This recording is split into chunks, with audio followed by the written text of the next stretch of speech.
Chinese car maker company BYD that is build your dreams company, ये basically car making की field में एक बहुत बड़ी नई कंपनी की तरह, नई पावरफुल कंपनी की तरह इमर्ज होकर आई है।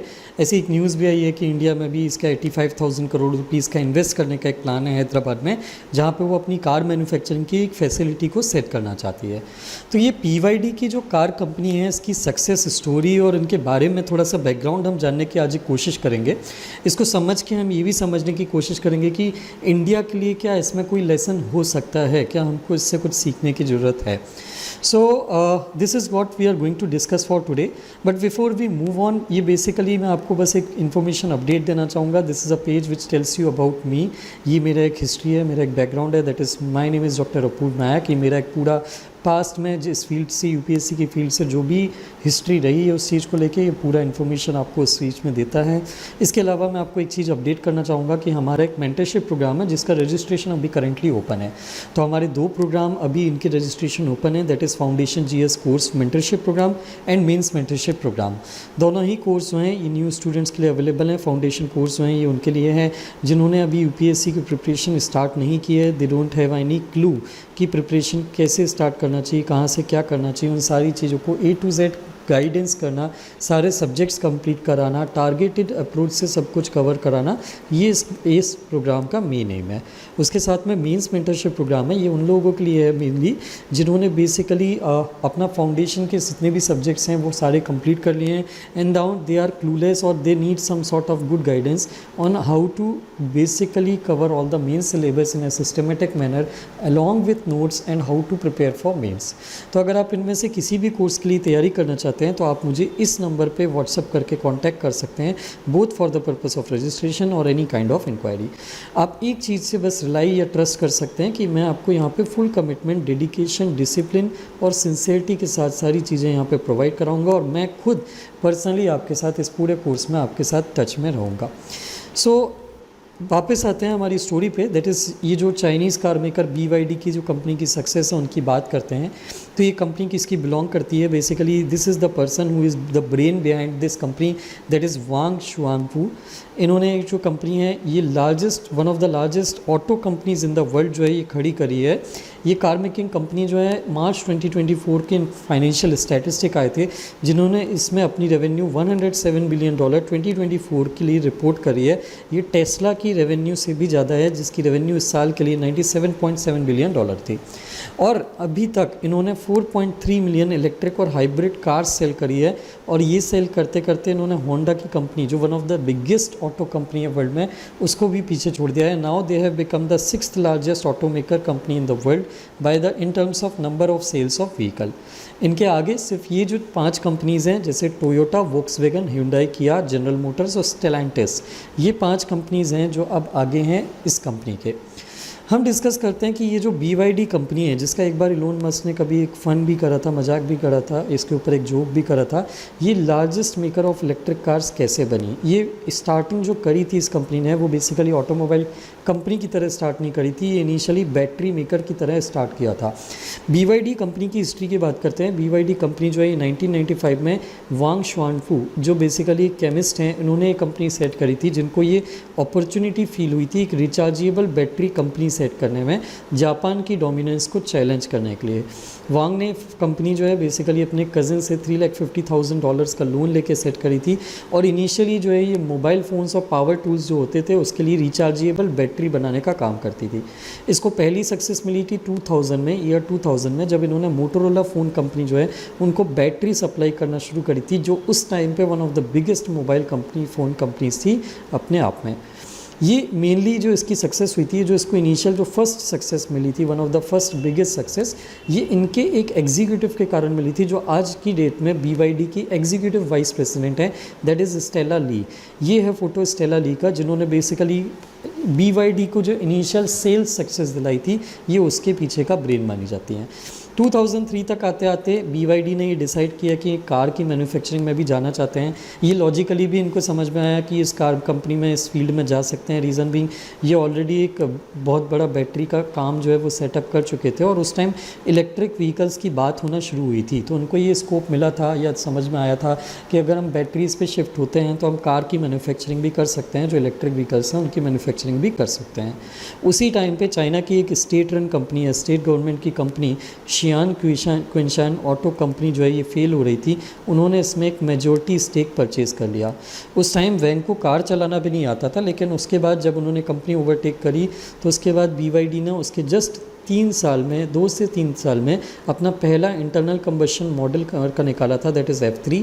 और उसके 3 साल बाद उन्होंने पहली बार एंट्री ली थी हाइब्रिड इलेक्ट्रिक व्हीकल की कंपनी में या फील्ड में, जहाँ पे उन्होंने F3DM नाम का एक मॉडल निकाला था।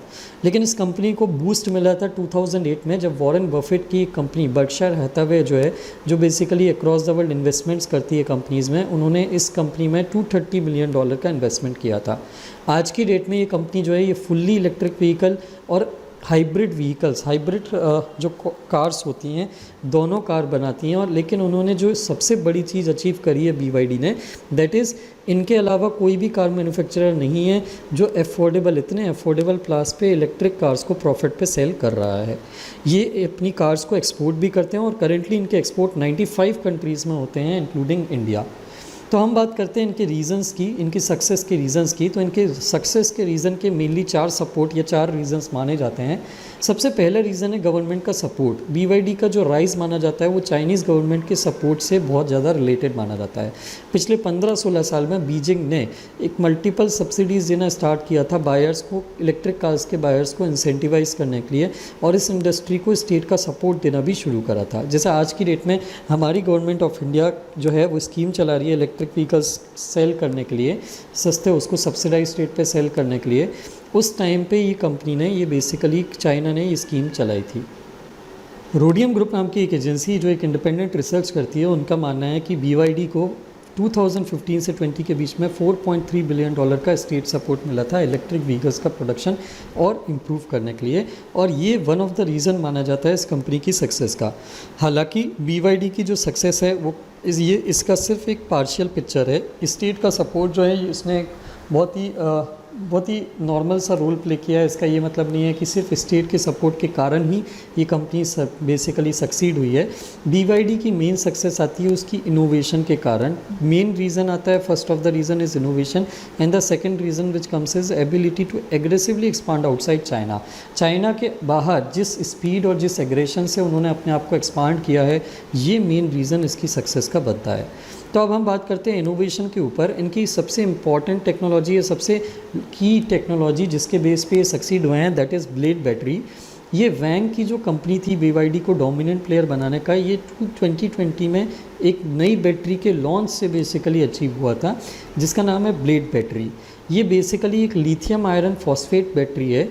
इस टाइम पे बेसिकली जब ये 2020 के टाइम पे इस टाइप की जो बैटरी की टेक्नोलॉजी थी, ये most of the car automobile makers ने जो है वो रिजेक्ट कर ली थी। ये सारे कार मेकर्स जो हैं इससे दूर जा रहे थे। इसका रीज़न था इसकी ये लो एनर्जी डेंसिटी।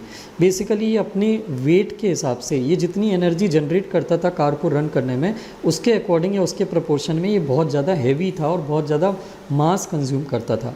तो इसको इनएफिशिएंट मान के बाकी कंपनीज जो हैं उन्होंने इससे अपनी दूरी बना ली थी। लेकिन BYD ने इसमें कुछ इनोवेटिव टेक्निकल इम्प्रूवमेंट्स करे थे जिसकी उसकी एनर्जी डेंसिटी बहुत ज़्यादा बढ़ गई और उसकी सेफ्टी के लेवल्स भी इम्प्रूव हो गए। ये जो सेफ्टी और एनर्जी डेंसिटी दोनों में जो इम्प्रूवमेंट हुए थे, इससे BYD को लॉन्ग रेंज EV या मतलब हाई रेंज प्रोवाइड करने वाली इलेक्ट्रिक व्हीकल कार्स बनाने में हेल्प मिली। ये इतनी ज़्यादा कॉम्पिटिटिव हो गई। एक तो इसकी प्राइसिंग बहुत कम थी, इसको प्राइस कॉस्ट या जो कॉस्ट आता था वो बनाने में इतना कम आता था कि ये इससे कारण इतनी कॉम्पिटिटिव हो गई कि टोयोटा तक ने इसको अपनी चाइना की कार्स, जो 4 कार्स वो चाइना में सेल करते थे, उसमें यूज़ करना शुरू कर दिया। इससे क्या हुआ कि BYD की जो सेल्स थी कार्स की, ये फेमस होने लगे और ज़्यादा इस टेक्नोलॉजी के कारण, और इनकी सेल्स जो है वो स्काई रॉकेट होने लगी या बहुत ज़्यादा बूम होने लगी। 2020 में कंपनी ने 1,30,000 around 1,30,000 pure battery electric vehicle sale करे थे। ये नंबर यहाँ से बढ़ते बढ़ते 5 साल में सीधा सीधा नियरली 10 गुना से भी ज़्यादा हो गया। लास्ट ईयर BYD ने अराउंड 17 लाख जो है प्योर इलेक्ट्रिक व्हीकल सेल करी थी, जो इसी ब्लेड बैटरी टेक्नोलॉजी पे बेस्ड थी। देन उसके बाद थर्ड आता है पावरिंग थ्रू पेंडेमिक। सबसे बड़ा advantage, one of the biggest advantage which this company of BYD got was due to the pandemic. Pandemic के टाइम में जब पूरी वर्ल्ड में फैक्ट्रीज जो हैं वो बंद हो गई, को वैंग शुआनफू ने अपनी जो प्रोडक्शन लाइन थी, कार की जो प्रोडक्शन लाइन थी, उसको उन्होंने N95 मास्क बनाने के लिए शुरू कर दिया।